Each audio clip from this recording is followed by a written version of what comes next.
পৃথিবীর জন্য আশার বাতিঘর হতে চায় বাংলাদেশ, এমনটা জানিয়েছেন প্রধান উপদেষ্টা ডক্টর মোহাম্মদ ইউনূস।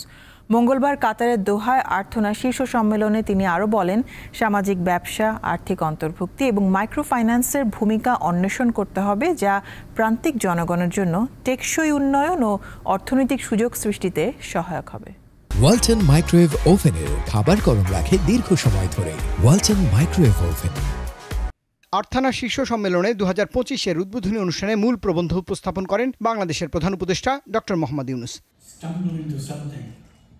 এতে তিনি ভবিষ্যৎ প্রজন্মের জন্য টেকসই পৃথিবী গড়ার প্রত্যয় জানান। এ সময় বাংলাদেশের প্রধান সংকট ও চ্যালেঞ্জ হিসেবে রোহিঙ্গা প্রসঙ্গ তুলে ধরেন প্রধান উপদেষ্টা। রোহিঙ্গাদের প্রত্যাবাসনে বিশ্ব নেতাদের আহ্বান জানান তিনি।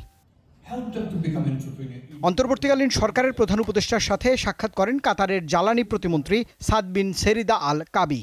ডক্টর ইউনূস কাতারের কাছে জ্বালানি সহায়তা চান। আমাদের নিজস্ব যেটা গ্যাস সেটা তো ডিপ্লিটিং, এটা কমে যাচ্ছে, যেটা আমরা ইয়ের থেকে পেতাম আমাদের অনশোর বা অফশোরের এক্সপ্লোরেশন করে। তো আমরা চাচ্ছি যে কাতারের সাথে আমাদের সম্পর্কটা আরও সুদৃঢ় হলে আমরা যদি এলএনজি আরও বেটার প্রাইসে পাই, হোয়াই নট। প্রধান উপদেষ্টার প্রেস সচিব জানান, বাংলাদেশ থেকে কিছু সেনা সদস্য স্থায়ীভাবে নেয়ার অঙ্গীকার করেছে কাতার সরকার।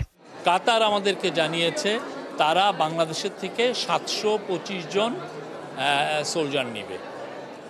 এটা পার্মানেন্টলি প্রতি 3 বছর পর পর এই যে এরা একটা ব্যাচ আসবে 3 বছর, তারপরে আবার এবং আমরা চাচ্ছি যে এই নাম্বারটা যাতে আরও বেড়ে 1600 বা আরও বেশি করা যায়। এছাড়াও কাতারের আমিরের মা এবং কাতার ফাউন্ডেশনের চেয়ারপারসন শেখ মোজা বিনতে নাসেরের সঙ্গে মঙ্গলবার বৈঠক করেন প্রধান উপদেষ্টা অধ্যাপক ইউনূস।